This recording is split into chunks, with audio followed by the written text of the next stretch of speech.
Okay, so now this call is being recorded, so we shall start now. Okay, so today we're gonna go through the second part of alkanes. We're gonna look at the physical properties for today. So today we're gonna focus on the physical properties, and we're gonna look at the chemical properties as well, which is this part over here. Okay, so these two parts here is on your physical properties, PP.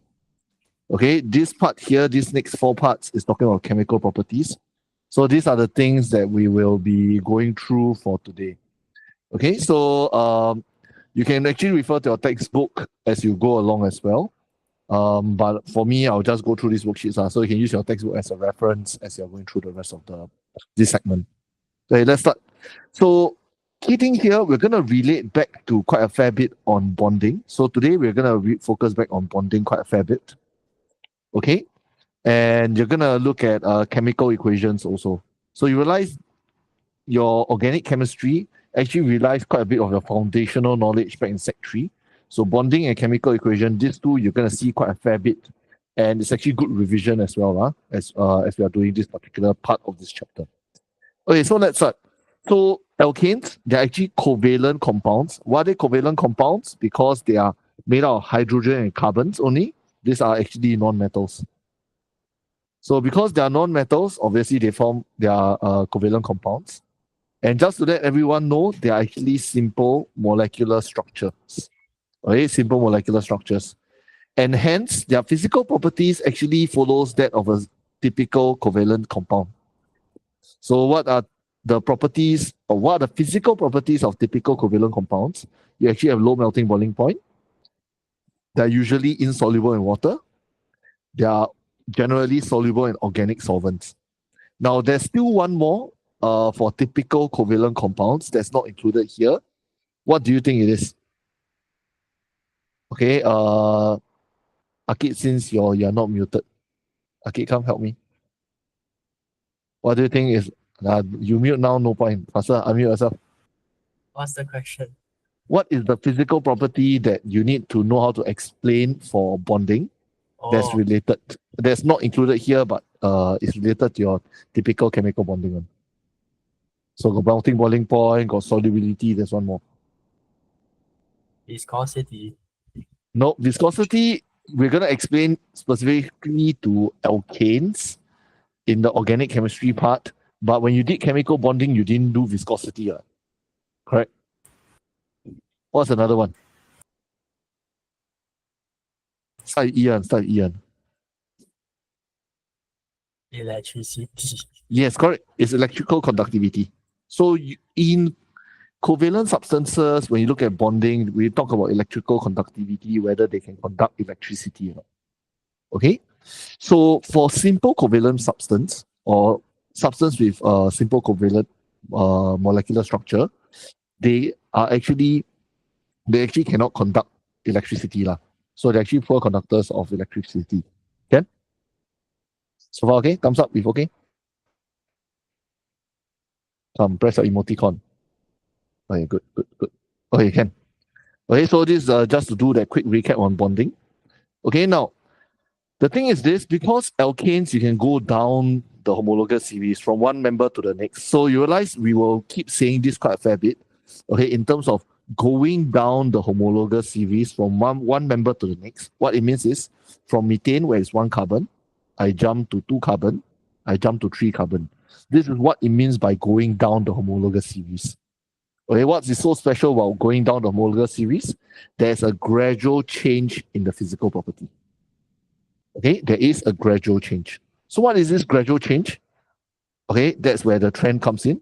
So we're going to look at how we can explain the change in physical properties when going down the series. In this case here, it's about explaining the trend. Okay, explaining the trend. So first trend we're going to look at is going down the series, the melting and boiling point increases. Okay, why? Why do they increase? Okay, so I'm going to give you the explanation here. So first thing is that alkanes. So in terms of bonding, so alkanes, first thing you will list down is the structure. So alkanes at the top there have simple, okay, let's put the whole thing together. Simple, Let me change this up. Have simple covalent molecular structure. Right? So you must highlight that it's a simple molecule. You must highlight that it's a covalent molecule as well. So you can just lump the whole thing together here. Simple covalent molecular structure. Okay. Now, if they have simple covalent molecular structure, can you tell me what kind of bonding do they have between the molecules? Typically, for simple covalent molecules, what's the kind of force of attraction do we talk about? Kiran, what's the kind of force of attraction that we normally talk about?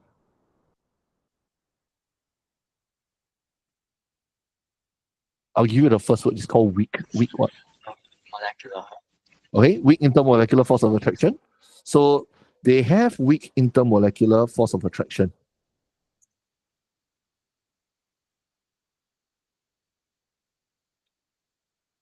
I'll put FOA as for short. So they have weak intermolecular force of attraction. At this part, you realize, you are still not explaining the trend.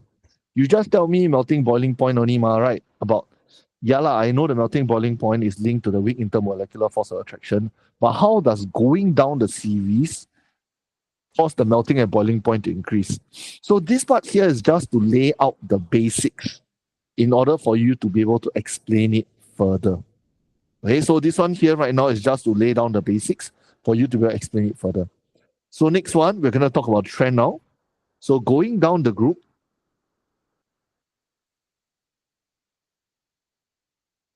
okay, going down the series, cannot use group, going down the homologous series. Okay. The alkane molecule,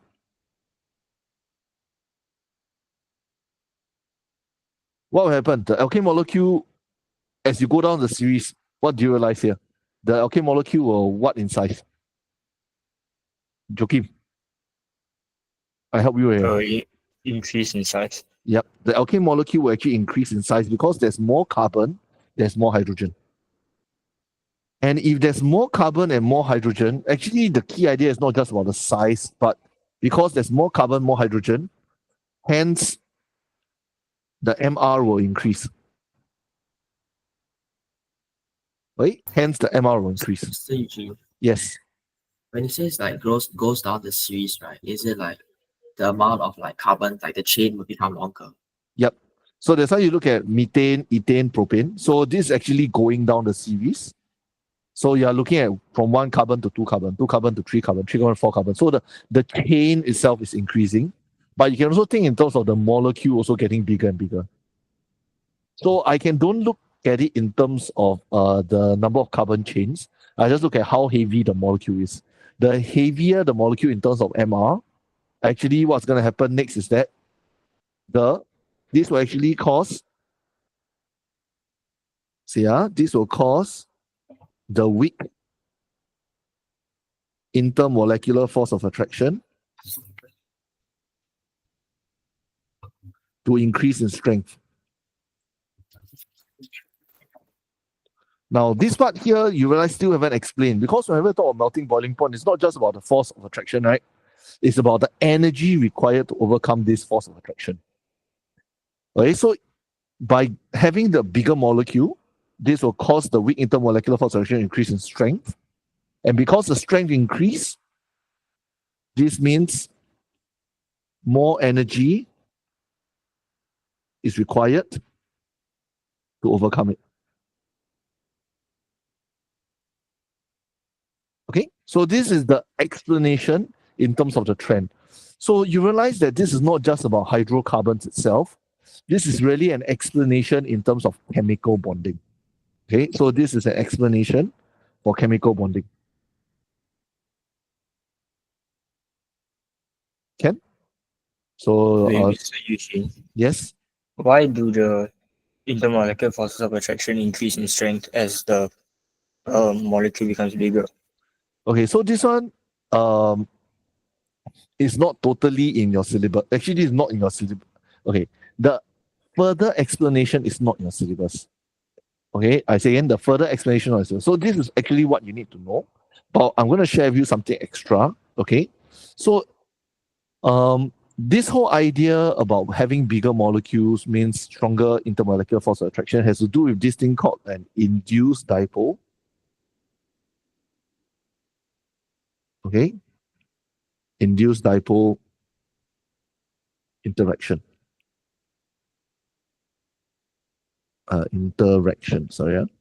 Okay, so you can go and look up on this more. But what happens is that actually the bigger the molecules, there's more electrons. So it's kind of okay. This is a bit interesting in a sense. So let's say I got a molecule like this. Now, actually your electrons are not stuck inside a particular space one. Actually, it can move around within the molecule itself. That's the general sensing. So, in a sense, as the molecule moves around, sometimes the electrons may be concentrated a bit more on one side. Sometimes the electron might be concentrated a little bit more on the other side. So let's say assuming in this particular molecule, okay, it is tilted in such a way that there are more electrons here. Okay, there are more electrons here. So you realize that overall on the right-hand side, it is slightly more negative. So far, are you all following with me? All okay? Thumbs up if you're okay. Yeah. So now, if the electrons are mainly concentrated on one side, that means my right side is a bit more negative. That means my left side is actually short of some electrons, right? If my left side is short of some electrons, it is slightly a bit more positive. So to say that it's slightly positive, I'll use this thing called delta. So it looks like a bit like differentiation, but it's not. So there's this delta plus, delta minus. So the idea of delta just means there's a slight positive, slight negative. Okay? Slight positive, slight negative. So far, can? Thumbs up if okay. Okay, good. Now, if there's another molecule around it, the same thing can happen. So maybe it's all concentrated on one side. This is delta minus. This will be delta plus. So realize minus and plus, there will be this attraction. So actually, our intermolecular force of attraction is like that. Okay? It's about this slight positive and slight negative that cause this attraction. You are not expected to know this concept. This concept you only learn in tertiary education, which is your JC or poly. Okay? Now, why am I trying to bring this example here when you talk about the molecule increasing in size? Is because if the molecule is bigger in size, it means that I can have more electrons concentrated on one side, which means that this could be a delta minus minus. That means there's more negative charge on one side, which means that the other side will become a delta positive positive. So the greater the charge difference, the stronger the attraction. Is it okay? Thumbs up if okay.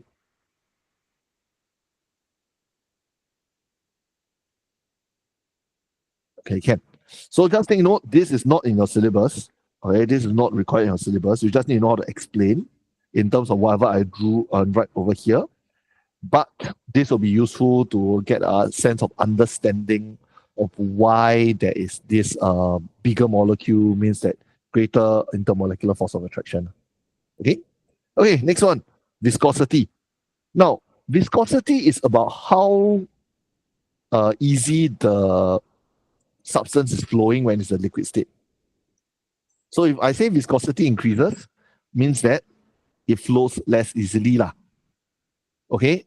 This is really about how sticky the molecules are to each other. Now, the word sticky is actually a very layman term. Now, think about it. Okay, Rehan, you answer me. Why would the molecules stick together? What is causing them to stick together more? There's like stronger forces of attraction. Yes, correct. So that's the correct relationship, is that the molecules are stickier together because there's a stronger force of attraction. So you realize the explanation for this on top over here is actually exactly the same below. But instead of ending, so I'm just going to highlight the parts where it's exactly the same. So the explanation actually is the same. Alkane, simple covalent molecule structure. They have weak intermolecular force of attraction. Going down the series, the alkane molecules increases in size, hence the MR increase. This will cause the weak intermolecular force of attraction to increase in strength. This thing copy paste to the bottom over here. Okay? But you haven't answered the question, right? So what if the intermolecular force of attraction increases in strength? Hence, they become more viscous.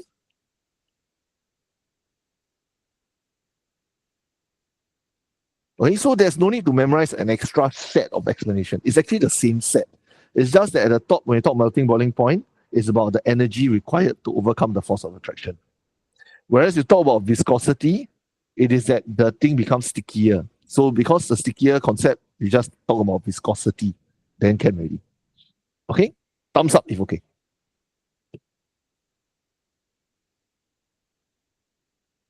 Actually, every time I ask you thumbs up, it's just to see whether you're still around. Okay, so yeah, good that you're still around. Okay, so I won't copy down the whole thing again because it's exactly the same thing. Key idea here, I think you already got it already. So let's continue with this. Okay, let's go on. Okay, next one.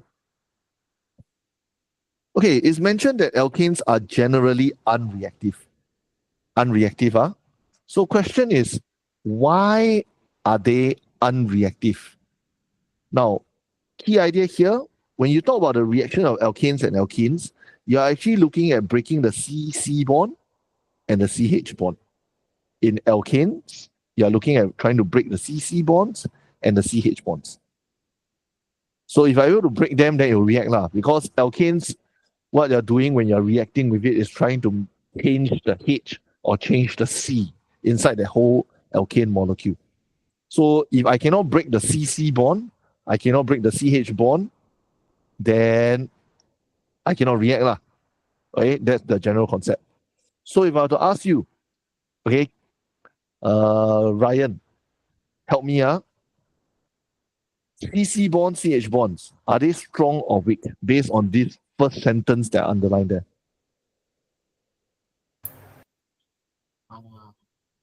Is it strong? If it is strong, then how would you relate it to unreactive? Is it because like strong then cannot break? Yep. So that's correct. So you see, unreactive because it's hard to break the bonds. Why is it hard to break the bonds? Because the bonds are strong. So that's the correct relationship that you need to draw. So in this case here, how to explain it? So first thing, you highlight that they consist, not they, let's use alkanes. Alkanes consist of strong. Okay, the word here is strong. So the carbon, okay, sorry, I should write in full. Strong carbon single bond. Okay, C single bond C. And strong carbon hydrogen bond. Okay, carbon hydrogen bonds. Okay, this is bond. Bracket CH. Okay, and because they are strong, you cannot say unreactive, right? There's still a missing link, right? Strong, that's why they are hard to break. These bonds are hard to break. So when you're looking at reactions, actually you're looking at breaking these bonds. It's a bit different from melting boiling point. Melting boiling point, you're not breaking these covalent bonds. Okay, so I just need you to be able to differentiate them. When you're looking at chemical reactions, not physical, chemical reactions, you're really trying to break all these covalent bonds. So reactions is really about breaking the covalent bonds. Okay, in your hydrocarbons. Can? So just think note of this. Okay, so they are generally unreactive, but there's still two reactions that undergo. Okay, if they are very reactive, they undergo many more. But because they are generally unreactive, they will just undergo these two main ones. So I'm going to go through combustion and I'm going to go through this concept called substitution. Okay, thumbs up if all okay.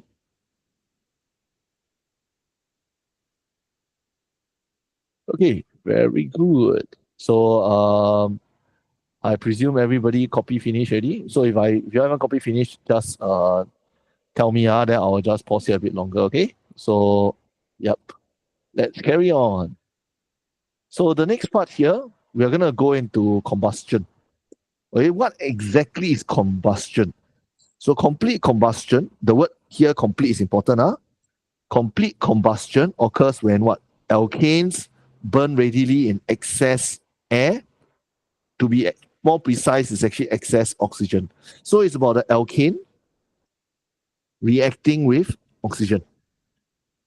Now, the interesting thing is this: alkane consists of carbons and hydrogen only, right? So there's only carbon and hydrogen inside your alkane. So can you tell me, if carbon react with oxygen, hydrogen react with oxygen, what do you think are the products that you're gonna get?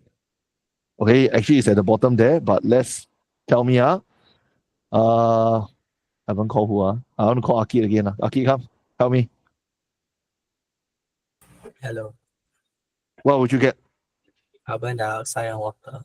Carbon dioxide and water. So actually, in when you have your organic chemistry, right? Whenever any of the homologous series in general, any of the homologous series that contains carbon, hydrogen, oxygen only, these three, you will always get carbon dioxide and water. Okay, so the product for general hydrocarbons, whenever you burn them, you will always get carbon dioxide and water, regardless of whether is it methane, ethane, propane. I don't care what ane, whatever ane you get, you just burn them in oxygen, which is complete combustion. You're gonna get carbon dioxide and water. Okay. Now, there's another type of combustion that will happen where it is called incomplete combustion. Okay, incomplete combustion, you don't have to really know the equation because it can sometimes have carbon coming out, sometimes it could be carbon monoxide coming out on top of carbon dioxide, on top of water. So it is very difficult to find out the proportion. Okay, it's very difficult to find out proportion. But if they ever ask you to come out the equation for this, they would have give you the left side and the right side for some of the substance. Then you just need to do some sort of like balancing the equation part. Then you will be able to get the answer. Okay, seldom the question comes out. It's very seldom. So that's why I don't think there's point going through this. If it comes out, most of you will have the common sense and critical thinking to be able to do it. Okay? My main focus for now is really to learn how to balance equations for combustion for your alkanes. Okay? So what are the products here? We already mentioned. For complete combustion, it'll be carbon dioxide and water. Okay, these will be the two products. So as you can see here, okay, you always get your carbon dioxide, you always get your water. Okay, sorry, I shouldn't circle the 3 and the 4. Okay, carbon dioxide and water. Okay, now I'm going to show you how to balance this chemical equation. Okay, I will do the harder one. I'll let you do the easier one. So I'll show you how to balance butane. So to do the balanced chemical equation, I know butane. If I want to let it undergo combustion, right? Let's take it as complete combustion. So C4H10, I'll let it react oxygen. Once again, what's my product? Kieran, can you please tell me?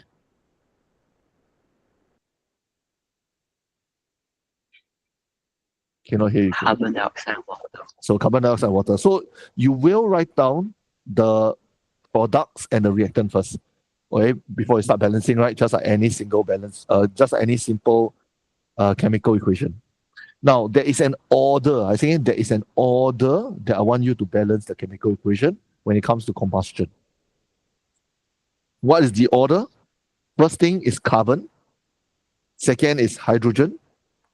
Last one is oxygen. So always go down in this order. First is carbon, second hydrogen, third is oxygen. So I will show you how to balance it here. Okay, so let's start. First thing, carbon. How many carbon do I have on the left hand? I put a dot here to show you left and right hand side. Left hand side, how many carbon, Joachim? 4. Then right hand side, what must I do? Put 2 in front of the CO2. Put 2. Okay, 4. 4. So I put 4 in front of CO2. So I'll put 4 in front here. You realize that I won't care about oxygen. I really don't care about oxygen. I just focus on the carbon only. So carbon, is it balanced already? It's balanced. Because the carbon here only plays around with the carbon dioxide here. Okay? Next one, Rehan. I want to balance hydrogen. This H10 here, how to balance it? On the right hand side, what should I do? Put 5H2O. Put 5 H2O in front here. Yeah, correct. Yeah. So 5. Because it is H2, this is H10. So to have 10 hydrogen, I'll put 5 times H2O. Can? Okay, so what I have here now, on my right hand side, I balance the hydrogen compared to left hand side already. I'm going to balance oxygen last. Oxygen here, let's do a count. So I got 4 times 2. So I got 8 oxygen here. On the right hand side, I got 5 oxygen here. So in total, I got 13 oxygen. Down here, I got O2. So how many oxygen what should be the number I'll write in front of O2? Ryan. Do some simple math for me. What should I write in front of the O2? So it's What would you write? Just do a simple math lah. 13 oxygen on right hand side. Down here got O2. So what should I write there? 13, but like there's O2, so like it'll be 7. 7 is not 13 what? 7 times 2 is 14 what? Yeah, but then 6 will be 12, so like So what's in between? 13. Sorry? Wait, so wait, what? Wait, say again. So you say you put 6 become 12 oxygen. You say put 7 become 14 oxygen. Then what's the number in between? You can put 6.5. Okay, so I'm going to put 6.5 here. Wait, you Make sense? Haven't finished yet. Wait. So 6.5 is correct, right? Is it balanced now? Yeah. It's balanced now, right?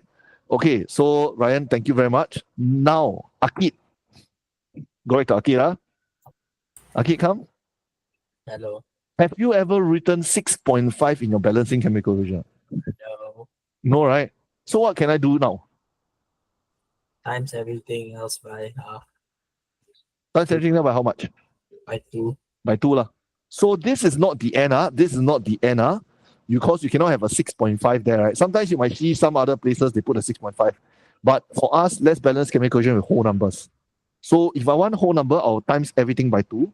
So down here was a 1. This must become a 2 lah. Now here 6.5. What must I convert it to? 13.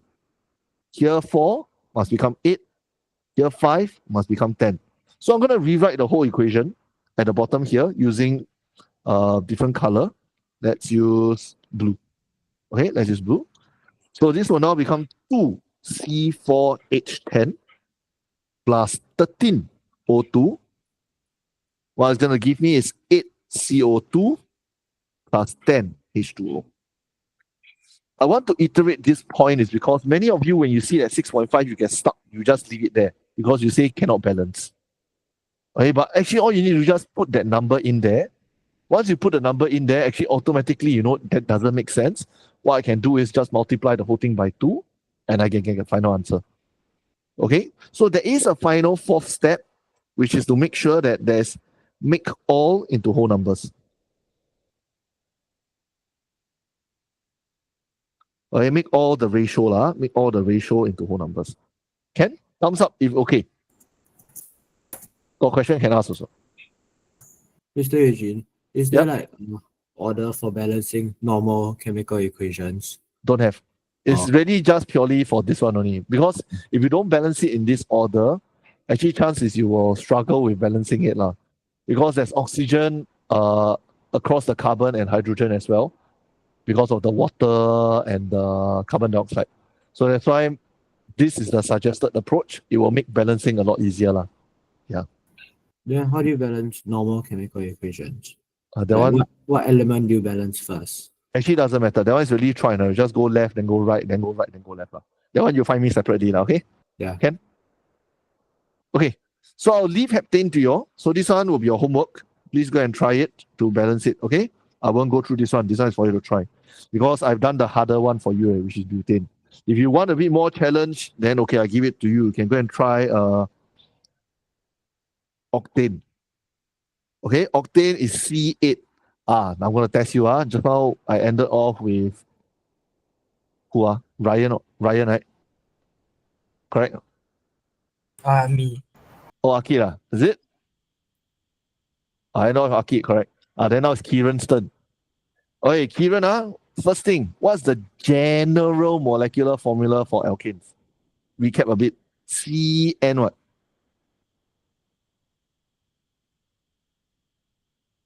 Come. Is it H2N? H2N. That's all. Plus 2. Okay, good. Next, Joachim. Following the general formula, what's the molecular formula for octane? C8H18. 18, correct.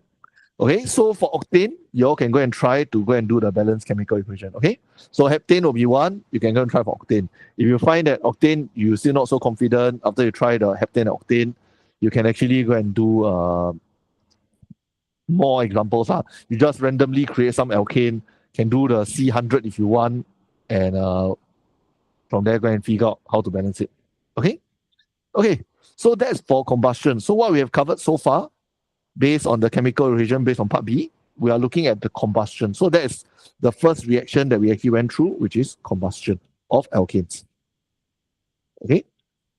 Now, the next reaction for alkane will actually be substitution reaction. Okay, substitution reaction. So we're going to go through substitution reaction now. Okay, so let's start on this. So alkanes can undergo substitution reaction with halogens. So take note, substitution reaction is not for anything. It is specifically for halogens. Okay, it's specifically for halogens. So now, question is, okay, I want to do substitution halogens. Is it possible to do with all halogens? In your syllabus, let's just stick to just purely chlorine and bromine. Okay, they most probably wouldn't test you beyond these two. Okay, typically I always see substitution with chlorine. That's the most I'll typically see. Seldom you'll see the bromine and substitution. You won't see bromine and fluorine occurring that often. Most of the time it's in prelim papers. Only when you go tertiary education, then they might play around with it a bit more. So for now, just take it as typically is substitution with chlorine. Okay, this is what you will normally tend to see. Okay, so let's start. Now, for the reaction to occur, you cannot just add chlorine to the alkane. Okay, for this substitution reaction to occur, there's a condition that we must meet. It's just like, for example, in order for me to meet my wife, okay, in order for me and my wife to get married, I must first meet her. If I don't ever meet her, we will never get together, right? So there is a condition required. So in chemistry, okay, this condition that's required for this substitution reaction to occur is actually the presence of UV light. Okay, so it's the presence of UV light. So you need UV light to sort of like activate the reaction. Okay, you need the UV light to sort of like activate the reaction or to make the reaction possible. Can? So how do we show the condition? Okay, so I'm going to show you how the reaction occurs with the condition present as well. So I'm going to show it to you through a chemical equation. This is going to be a substitution reaction between methane and chlorine. So let's draw it out. So instead of equation showing just purely a condensed version based on what we have been showing in terms of combustion, in organic chemistry, when you write the chemical equation, you can draw it by the full structural formula. So for example, methane. Okay, let's start methane. Okay, Joachim, what's the formula for methane? I don't know why you always cut out the chemical formula. Methane, wait, shit. CH3. I help you already. So what's the final formula? Final formula. This one wrong, Is that correct, man? What should I do? Is it not CH3? No, it's not CH3. I give you the general formula here. Oh, it's 2 plus 2. Oh, no, sorry. Yeah, CH4. CH4, so there's no 1 here. The 1 here is just to show you that it's 1 carbon. Yeah. So in actual fact, the formula for methane is CH4. Okay? CH4. Now, so I'm going to draw CH4 here. So C, 1 carbon with 4 hydrogen. Okay, so you see now your chemical equation can get a bit more exciting because you can draw and show the reaction, what's really happening. Chlorine, what's the formula for chlorine? Okay, Rehan, good luck.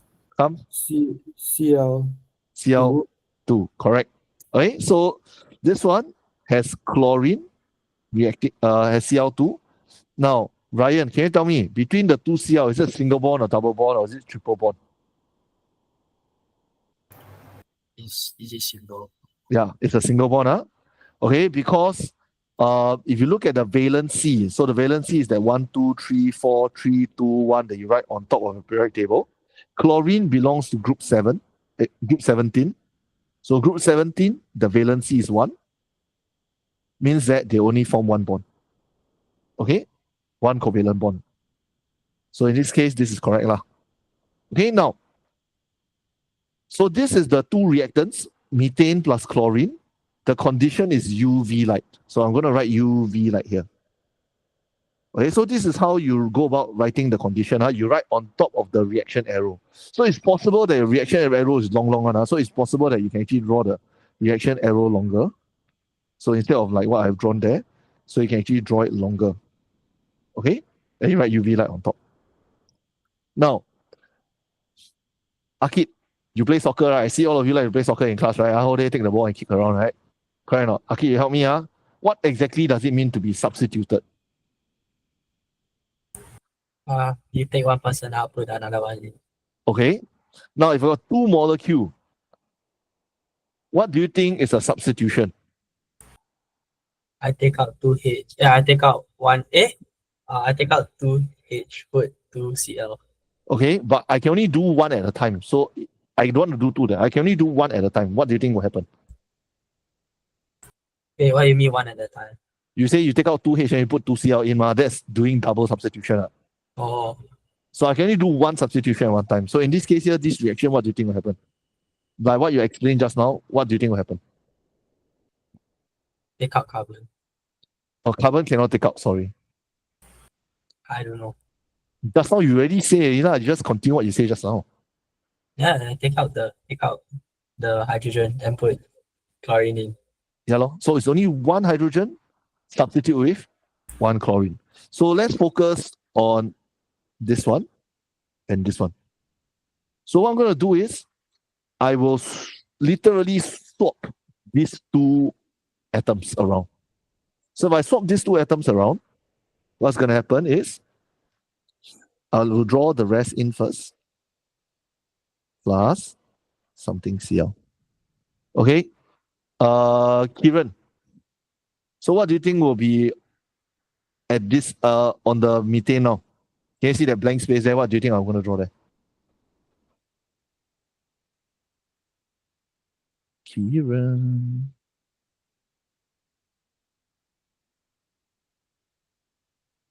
Cannot hear you. Come talk louder. H. I substituted it, so cannot be H here, right? It cannot be a H here, right? I Yeah. substituted. Then what will it be? Yeah. Cl lah. So this will be a Cl, good. This will be a Cl. Then what will be on the other side? What will be bonded to the Cl on the other side? H. H. So good.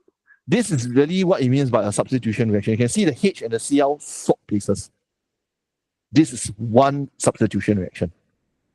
So far, any question? If no question, thumbs up.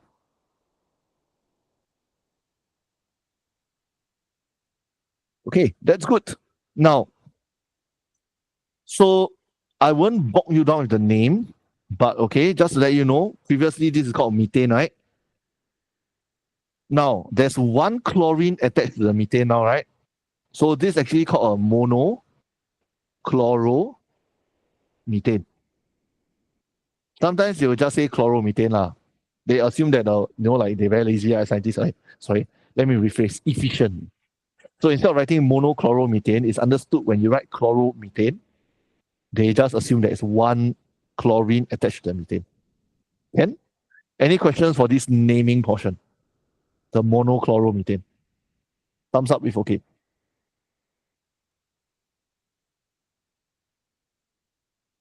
Very good. Now, so I'm going to move on. You see, like what Aki mentioned, I can substitute once, I can substitute twice, I can substitute thrice. But take note, you can only substitute one at a time. Okay? So you realize the methane must react with chlorine, which is Cl2. Must be Cl2. Some students like to say, sure, monochloromethane, I let it undergo substitution one more time. There's one more chlorine over here. Then can I swap the chlorine with another hydrogen? Answer is no. This chlorine, the HCl, the hydrogen chloride, the hydrogen chloride, will now fly away already. You cannot take that fella to react anymore. This hydrogen chloride will now fly away. Okay, you cannot take that molecule and put it inside. You cannot. So in order to do one more round of substitution, you must put in fresh chlorine, which is a brand new Cl2. So I will pause here first. I will not go through this here. I want to go through this part 4. Okay, they're saying that the product from C part 2, which is the monochloromethane, it can undergo further substitution with chlorine. Okay, further undergo substitution with chlorine. Chlorine. Chlorine. Okay, I'm going to show you when it undergoes a second substitution. So now, what I'm going to do is, I'm going to take the monochloromethane, but I'm going to rotate the molecule a bit. What do I mean by rotate? Previously, the chlorine was on the right-hand side, right? Then it was H here, H here, H here. I'm going to rotate the thing anti-clockwise. So, because I'm going to rotate anti-clockwise, this guy here and this guy here, the Cl will go on top, the H will come here. Any questions for this rotation? Do you understand what I mean by rotating the molecule? If okay, thumbs up. If got question, unmute yourself and ask me. Only Rehan thumbs up. The rest cannot. Hey, Mr. Eugene, doesn't Yes. matter which way you rotate, right? As long as it's a new, whatever it is. Okay, so why I wanted it to rotate anti-clockwise is because I want to make sure that the hydrogen that I'm going to substitute is always on the right-hand side. It makes it easier for me to visualize. Okay? Then So why I can- can't you rotate it clockwise? You can also. So I rotate anti-clockwise to make the Cl go on top, but you can rotate clockwise for the Cl to go bottom. That one also no problem. So that one can. Any other questions? Thumbs up if all okay. Come, thumbs up. Give me a thumbs up. Okay. Good. So now I'm going to add chlorine.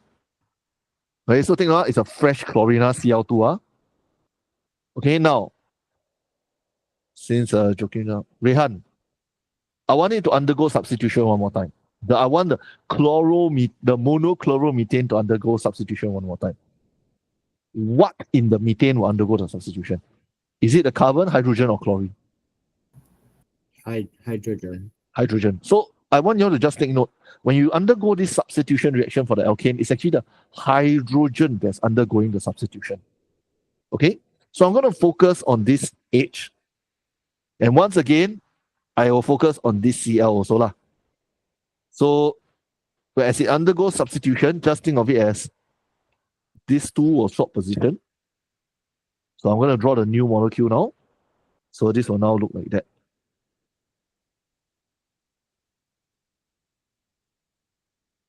Okay? Ryan, tell me, what is the name of this molecule?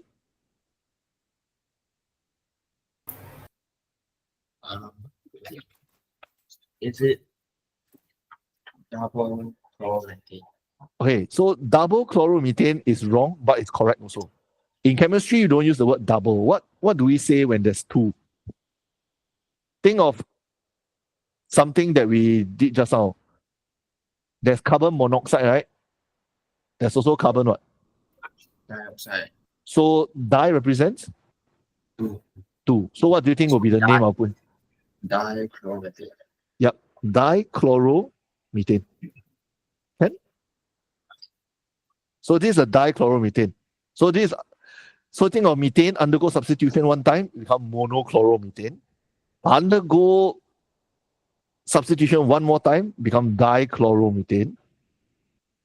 Then we shall finish it lah. I will do the third one for you. I will just show the third one. Then you can do the fourth one. Okay. So the third one, I will do the same mechanism again. I will now rotate the thing anti-clockwise again. So I put the Cl here, H, H. Then I'll have my Cl and Cl here.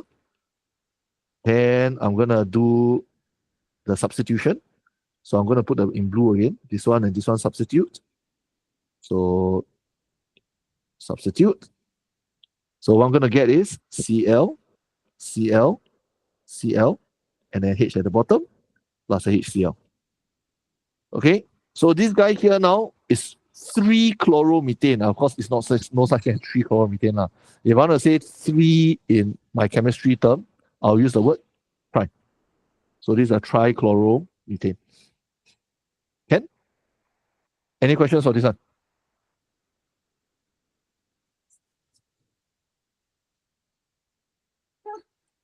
Okay, any questions? Thumbs up if okay.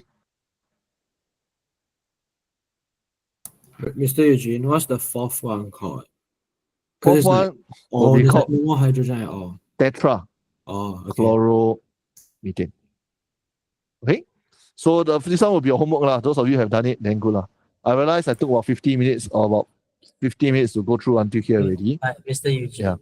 Yes. but if there's no hydrogen inside, is it still considered methane? So think of the concept as you are substituting the hydrogen out. Yeah, but the original is called methane, right? So we will just stick to the methane part to say that it contains 1 carbon. Okay. Any Mr. other Eugene, questions? Yes. Substitution doesn't have to be with chlorine, right? It can be any halogen. Generally in your syllabus, you'll realize chlorine is the one that occurs most often. It can be bromine as well. So, but very seldom lah.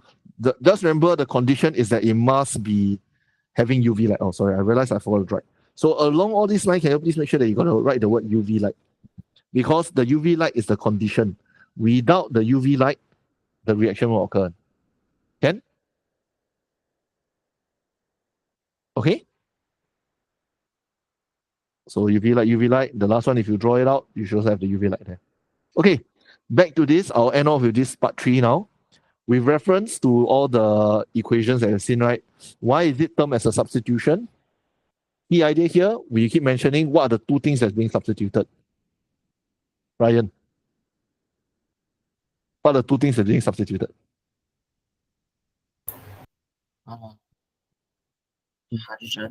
Hydrogen and chlorine. chlorine. Okay, so that's why in this case here, why is it termed as substitution? Because in the reaction, the hydrogen atom is substituted.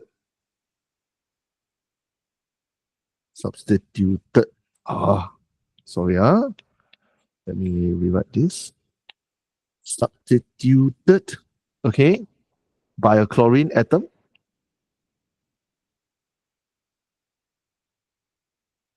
to form chloromethane.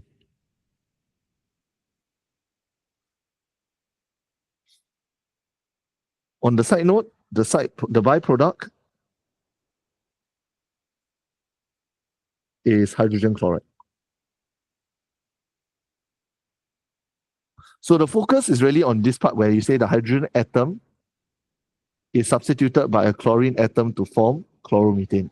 Now, if I want to be more precise, I'll say the hydrogen atom on the methane is substituted by a chlorine atom to form my chloromethane. Why would I want to say the byproduct is hydrogen chloride? It's really just to wrap up the whole thing to say that, okay, it's not just chloromethane being formed, because when one chlorine atom goes and replaces the hydrogen atom will now go and form a bond with the chlorine there to form the hydrogen chloride. Okay? So Eugene, Yes. why is it called hydrogen chloride and not hydrochloric acid?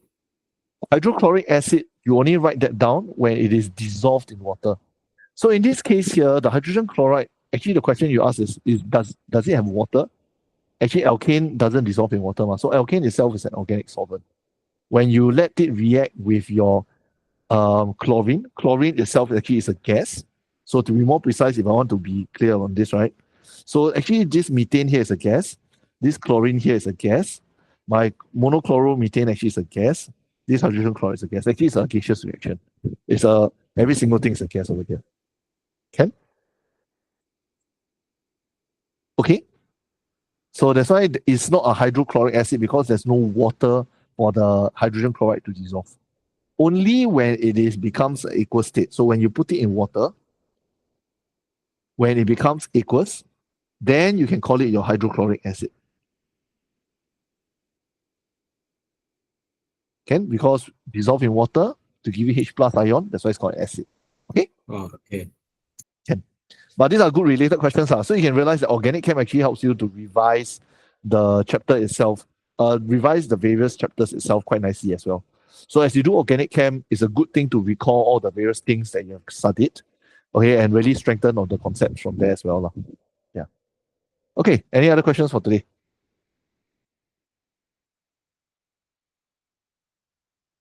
All okay? Thumbs up if all okay. If all okay, then I'll close shop already. Then I'll stop the recording.